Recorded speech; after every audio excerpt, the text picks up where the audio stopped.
Hello, everyone. Today we're going to talk about your Unit 3, Lesson 2, and that is how to write a sonnet. Okay, so Unit 2 and 3, we talked about sonnet. So, what do we know? A sonnet expresses a single idea, but it is generally an idea that develops and expands with multiple facets, leading to a conclusion, and all within a very specific rhyming scheme in addition to the structure. So, what do we know about Shakespearean sonnets? So we read actually three Shakespearean sonnets: the prologue of Romeo and Juliet, Sonnet 15, and Sonnet 29. Okay, so what do we know about sonnets? First, all Shakespearean sonnets have 14 lines. Okay, so we know that. Then, all Shakespearean sonnets have a strict rhyme scheme. Okay, and what do we know about that rhyme scheme? It's A B A B, C D C D, E F E F G G. If you still have no idea, I'll show you an example later on. Okay, so all Shakespearean sonnets are written in iambic pentameter, and so, since we have 14 lines, there are four divisions. As we know, it's called quatrains. The first four line, that's the first quatrain. Second four line, that's the second quatrain. Third four lines, the third quatrain, and then followed by a couplet at the end. Okay, so, for this lesson, your must do assignment is for you to write a sonnet. Okay, so first thing, think of an idea for your sonnet. Your sonnet must be about one single idea. It could be a feeling about being in love. It could be some thought you've had about life or about a person or about people in general. It could be one of your favorite subjects: sports, music, literature, nature, a book that you've read.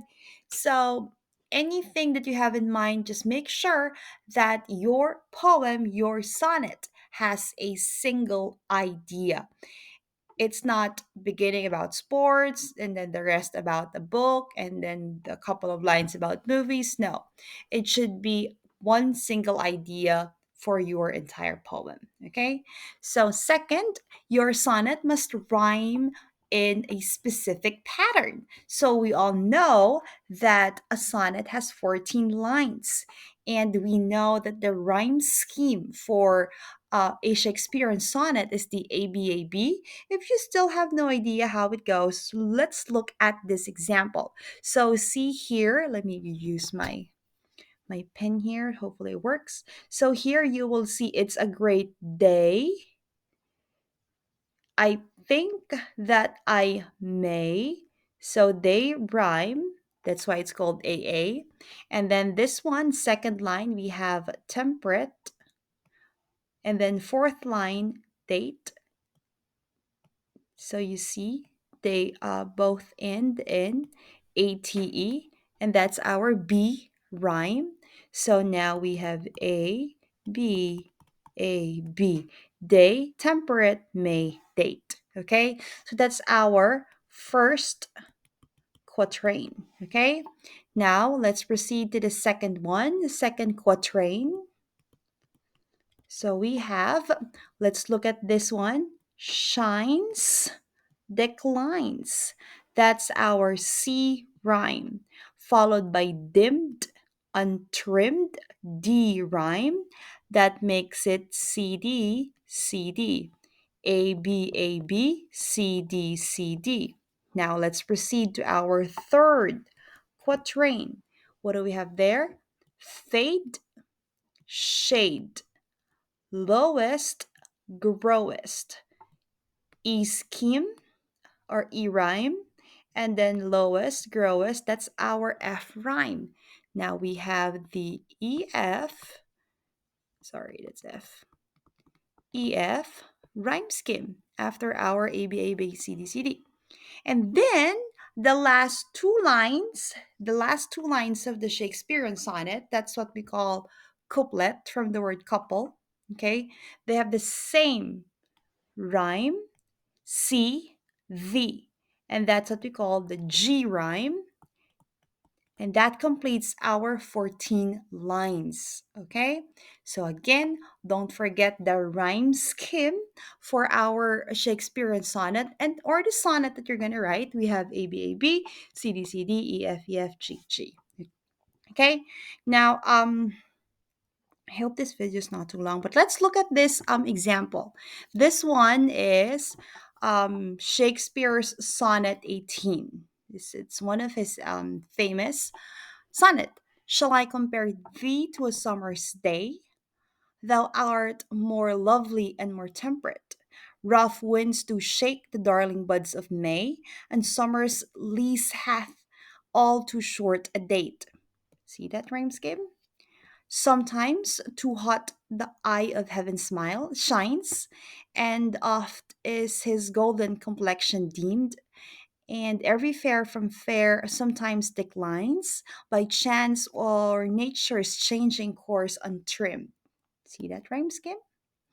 Third quatrain, by thy eternal summers shall not fade, nor lose possession of that fair owl thou lowest, nor shall death brag thou wanderest in this shade, when in eternal lines of time thou growest. And the last two lines, so long as men can breathe or eyes can see, so long life lives this, and this gives life to thee.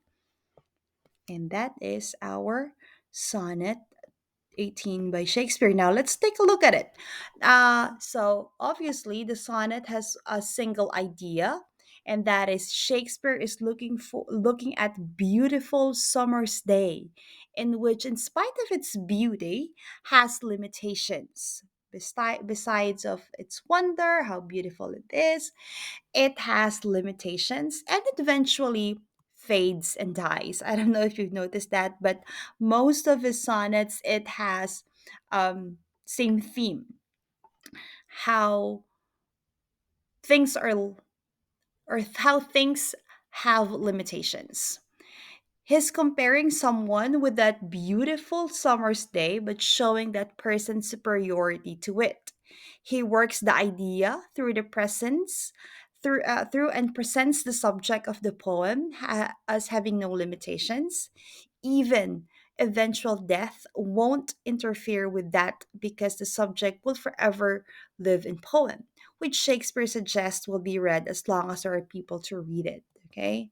So it's like preserving one's beauty through poetry because as long as there are people reading it, then it's going to live forever. So the rhyme scheme is used to change. Why do we have a rhyme scheme anyway? That's used to change emphasis as each aspects of the poem's idea is contained in its own section. And then, so we have here descriptions about our first, second, and third quatrain, and then followed by our couplet. It's a summing up. It's the end, the last two lines. So it's summing up, and it says that an assurance that the subject's beauty will forever last as long as there are human beings on earth reading and appreciating poetry. Okay, so going back to your must do assignment, this is how you'll get a perfect score of 4 for each of this. So the format, look at this, it shall be 12 font size, Times New Roman, left justified, black and white only, no emojis. Theme, it's easy to identify if it's about love, it's about death, it's about jealousy, it's about nature, music. So if I could identify it right away, then you obviously get your perfect score for that.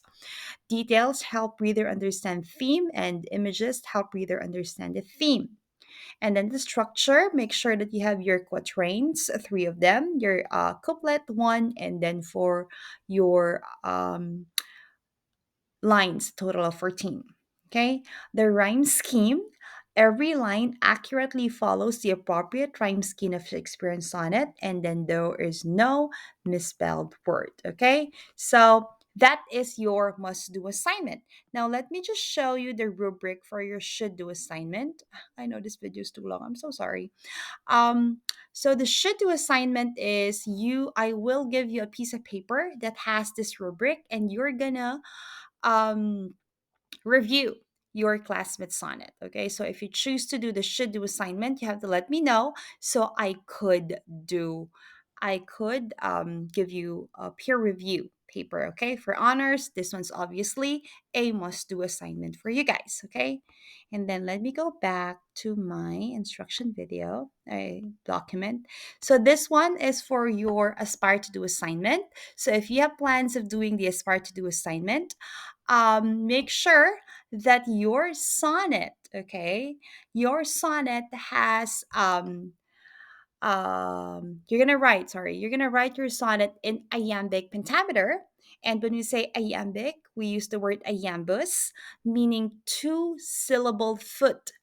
I know it's gonna be a struggle, but we'll do this together. So one unstressed syllable, and then the second one stressed syllable, like delight, the sun, forlorn, okay, release.